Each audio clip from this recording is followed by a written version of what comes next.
Oke, kali ini kita akan membahas tentang reliabilitas ya. Ini sesuatu yang diajarkan di mana-mana, em, digunakan oleh hampir semua skripsi, hampir semua penelitian harus mencantumkan yang namanya reliabilitas gitu ya. Cuma kita harus paham deh ya, reliabilitas itu apa sih gitu ya. Dan bedanya sama validitas. Nah, ini sering tertukar gitu. Ada sesuatu yang sebetulnya reliabilitas tapi disebut validitas. Itu paling banyak seperti itu tuh. Dan kebanyakan ya di Indonesia itu skripsi-skripsi itu jarang banget uji validitas, hanya reliabilitas saja gitu ya. Nah, kita akan lihat apa yang dimaksud dengan reliabilitas. Ya, reliabilitas sejauh mana alat ukur mampu untuk relay ya, melakukan relay, artinya mampu menunjukkan ukuran yang sebenarnya gitu. Itu reliabilitas ya, menunjukkan ukuran yang sebenarnya, mampu melakukan relay gitu ya. Itu disebut dengan reliabilitas. Nah, misalnya contoh meteran ya, eh, meteran listrik misalkan ya, KWH ya. KWH listrik itu eh, kalau tiba-tiba KWH-nya banyak tapi kok pemakaiannya sedikit. Nah, itu jangan-jangan meteran listriknya tidak reliable, tidak menunjukkan ukuran yang sebenarnya gitu ya.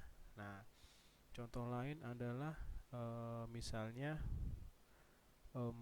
ada meteran bensin gitu ya, meteran bensin jarumnya setengah tapi isinya udah, atau isinya masih banyak gitu ya. Biasanya begitu tuh, jarum setengah isi masih banyak enggak. Nah, itu tidak menunjukkan ukuran yang sebenarnya gitu ya. Nah, itu disebut dengan reliabilitas.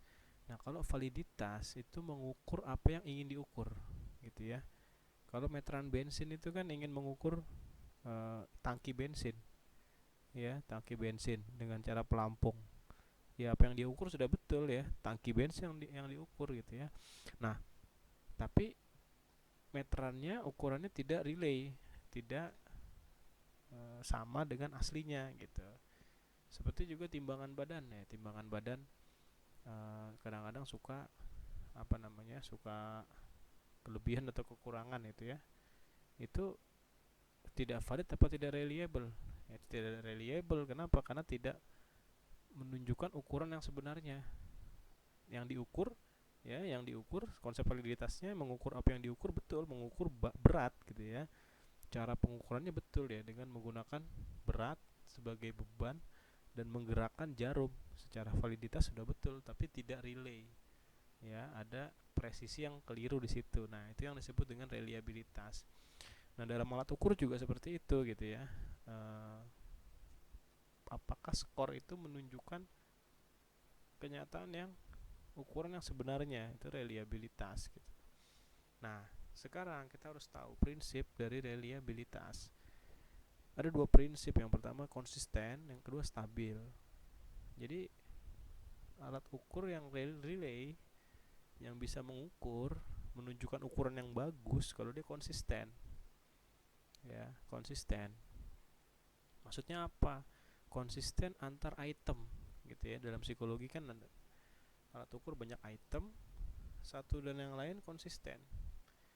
Misalkan ada sebuah tes misalkan ya, stress scale ya, alat ukur stres misalnya. Ada 3 item atau 4 item. Orang yang high stress dia isi tinggi kan, nomor 1 dia isi tinggi jawabannya, nomor 2 tinggi jawabannya, nomor 3 tinggi, nomor 4 rendah jawabannya, dia pilih rendah ya. Kok bisa begitu? Ya karena itu artinya menunjukkan ada satu item yang tidak konsisten dengan item yang lain ya, tidak sama dengan item yang lain gitu.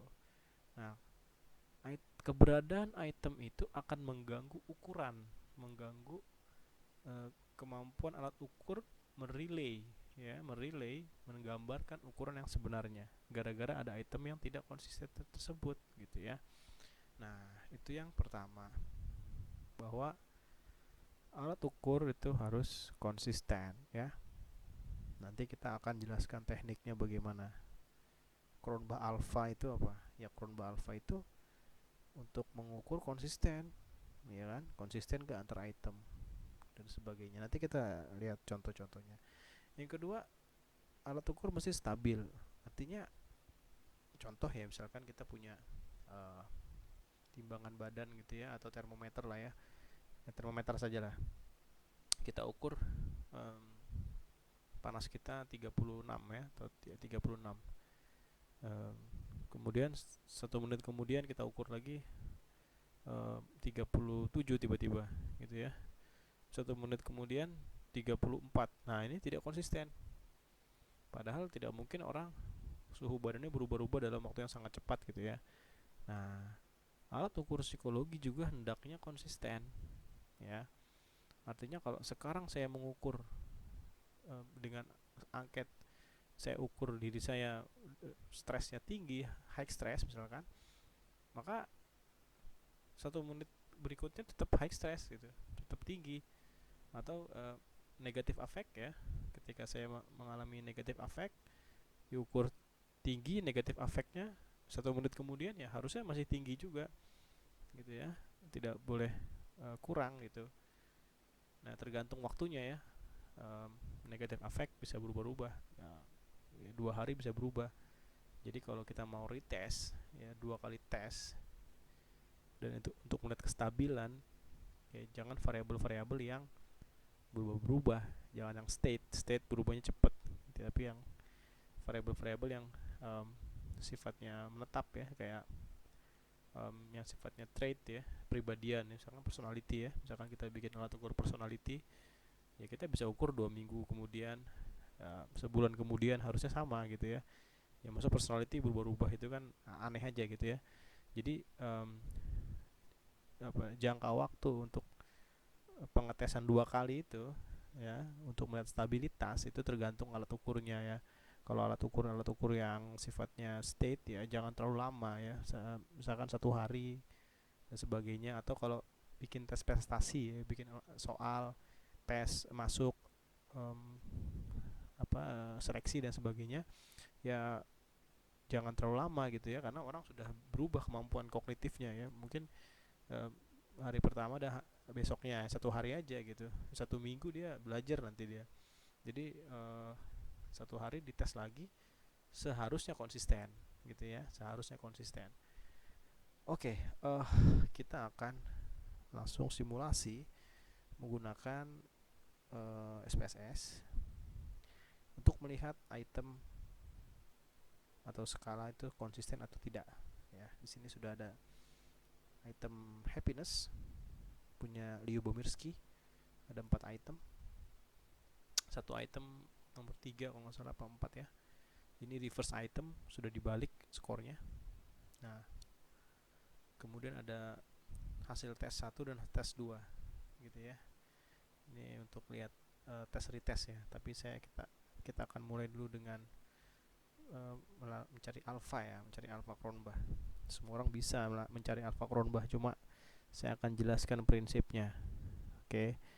Nah, ya seperti biasa ya, analyze, kemudian scale, kemudian reliability analysis.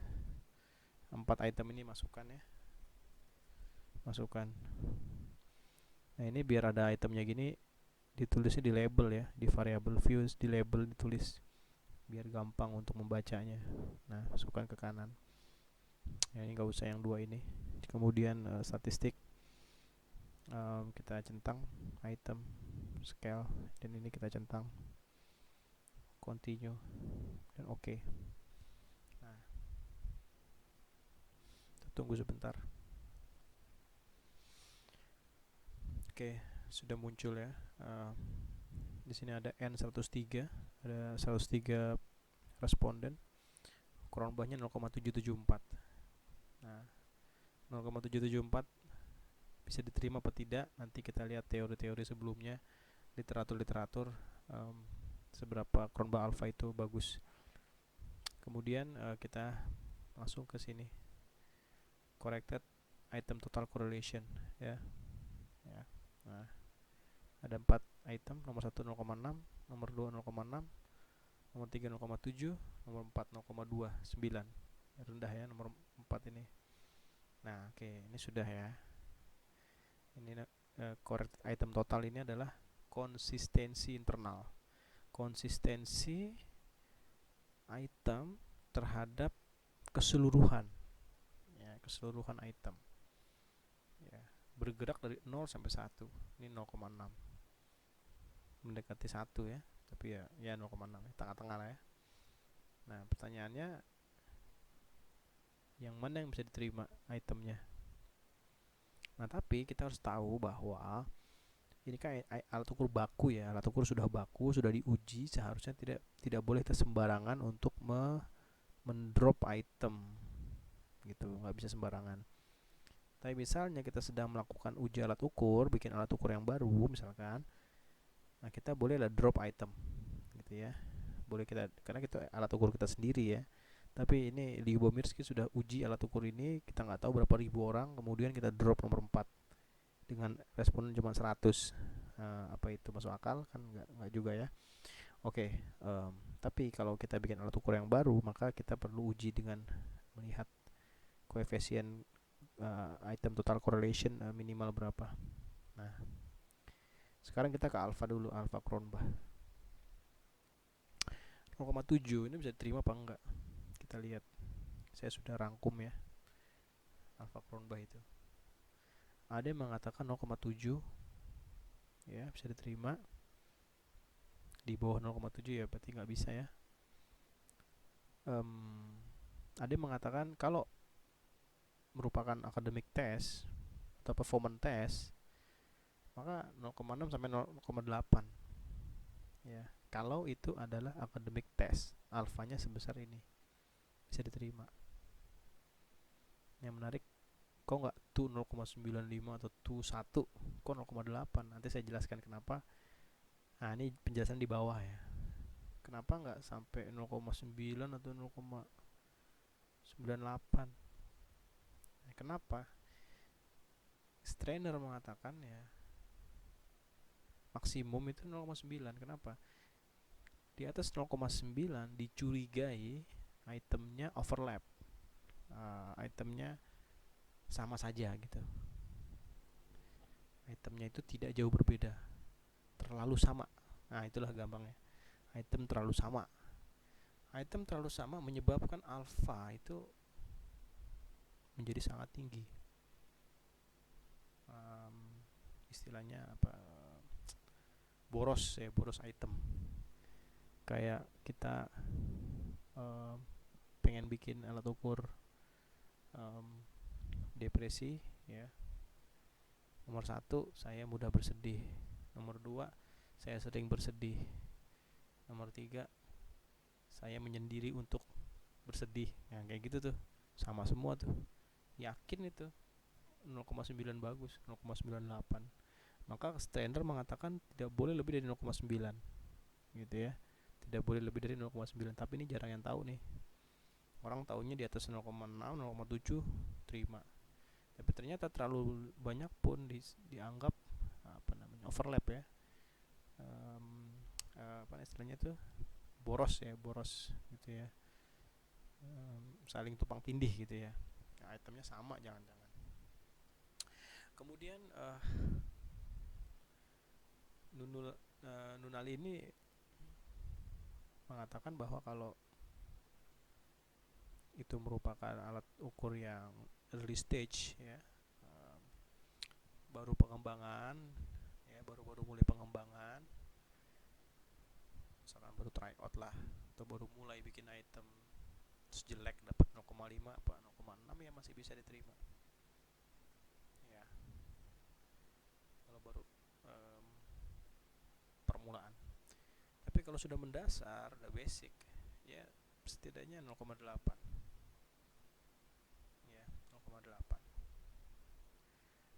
Nah, 0,9 itu kalau ingin digunakan untuk clinical purpose ya, untuk praktek klinik itu harus bagus ya.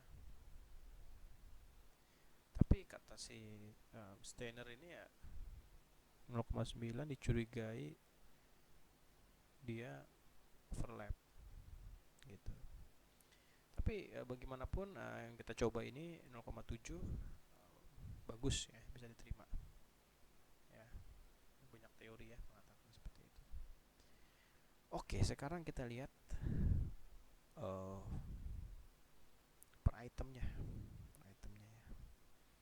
Ada 0,2, 0,6, 0,7 tinggi ya. 0,29 ini nih diterima apa enggak? Kita lihat. Corrected item total. Bahkan ada yang mengatakan 0,15 saja itu masih bisa diterima. Clark and Watson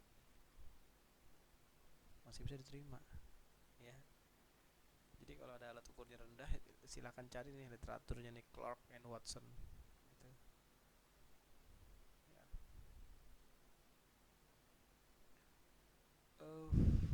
Kemudian dia mengatakan juga bahkan 0,2 ya, 0,2 and 0,7 sampai 0,7 ya, sampai ya. Nah, bisa diterima 0,2 saja pun bisa diterima. Kemudian Nunali dari 0,3. Nah, pendapat yang paling umum di masyarakat itu 0,3, di atas 0,3 itu ya paling umum. Ibarat kata kalau skripsinya mau aman penguji ya pakailah ini, udah nggak nanya lagi dia. Tapi kalau kita pakai 0,15 dia nanya, dia pasti ini bener nih 0,15 gitu ya. Atau pakai 0,2 dia nanya mesti ini bener 0,2 gitu. Yang umum adalah 0,3. Nah ini gimana nasibnya nih yang tadi nih 0,29, udah hampir 0,3 itu ya. Nah diterima apa enggak itu ya, namanya di harus di atas 0,3, itu 0,29 ya di bawah 0,3 tidak diterima gitu ya, tidak diterima. Ingat, untuk alat ukur baru bukan punya orang kita drop itemnya gitu ya. Tapi kalau pembimbingnya nyuruh ya mau gimana lagi ya, uh, tapi sebetulnya kalau kita mau drop item kita harus melakukan tindakan yang serupa. Kita melakukan validasi, kita melakukan uji alat ukur yang serius baru bisa melakukan drop alat ukur, drop item ya. Tapi kalau tryout 30 orang tiba-tiba kita drop alat ukur item, maka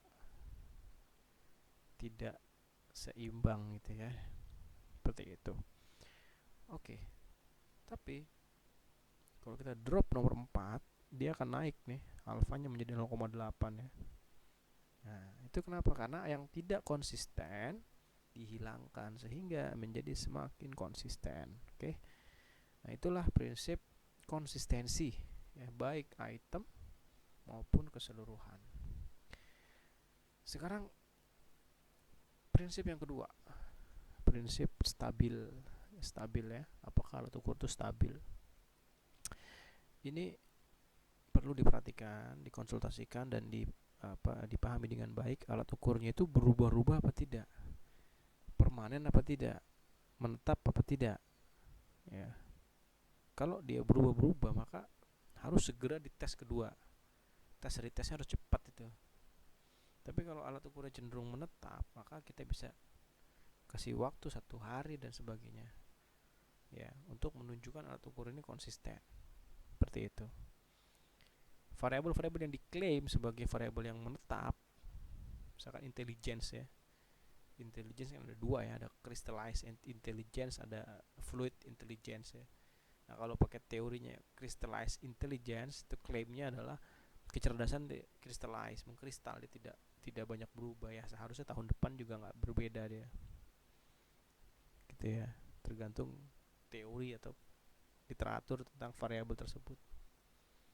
Dalam Islam itu akhlak itu juga sebetulnya tidak mudah berubah gitu.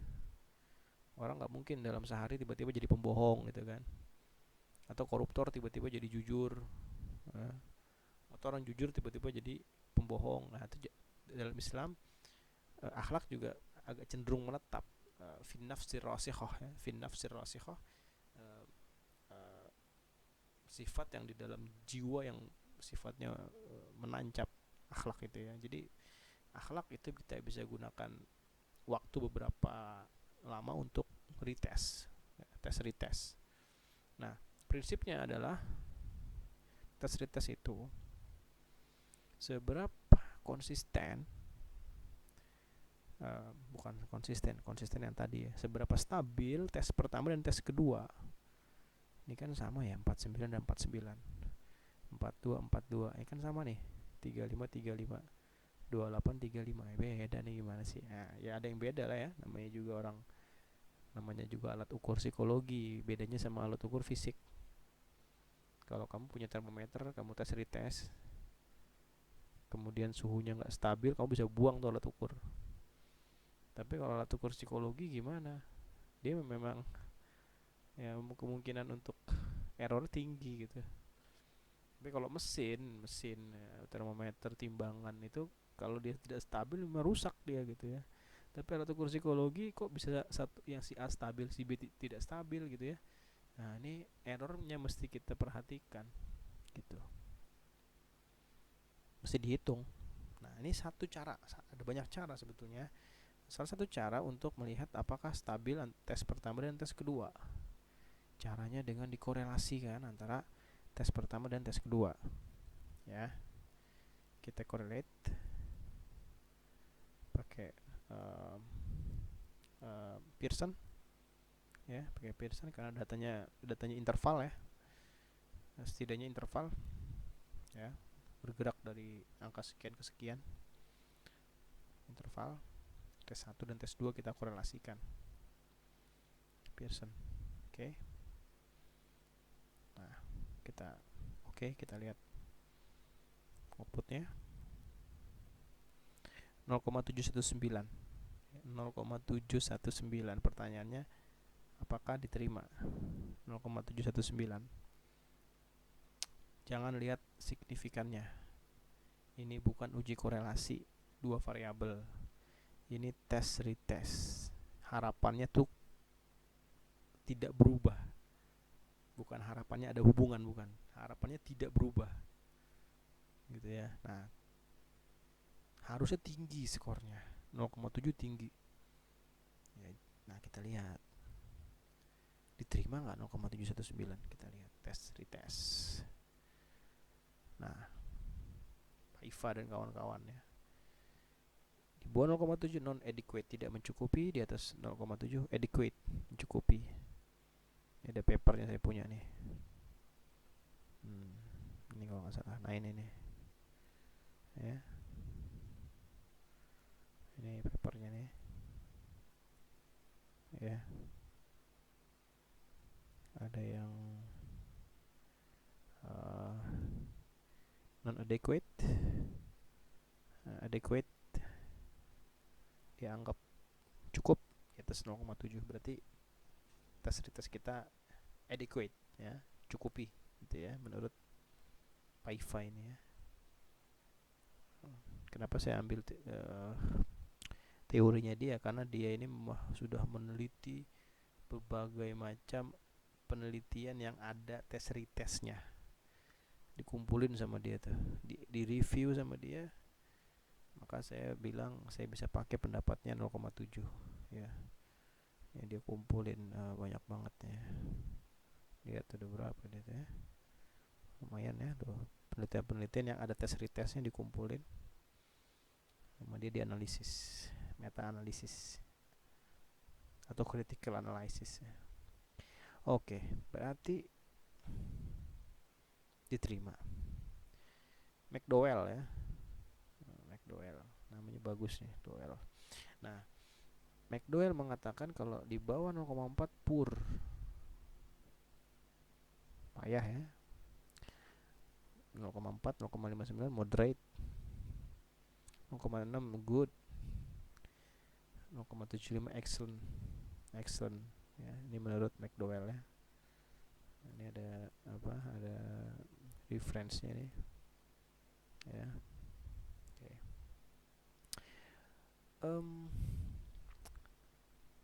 ya kita bisa pilih ya yang mana yang kita mau pakai. um, tapi adequate and non adequate itu sangat strong ya istilahnya, cukupi tidak cukup, jelas gitu ya, terima apa tidak terima gitu. Nah ini kalau ini poor moderate yang diterima ya, moderate diterima nggak nih?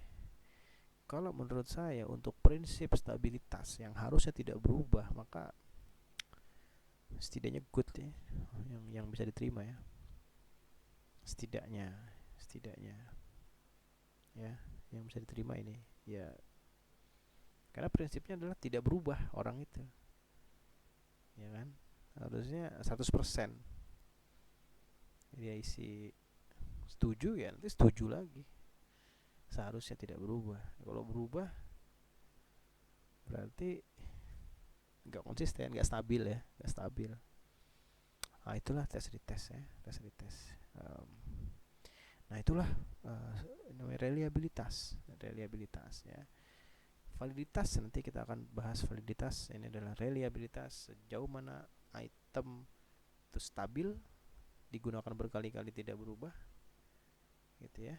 Kemudian konsisten, konsisten, item-itemnya konsisten, tidak ada yang um, ukurannya berbeda.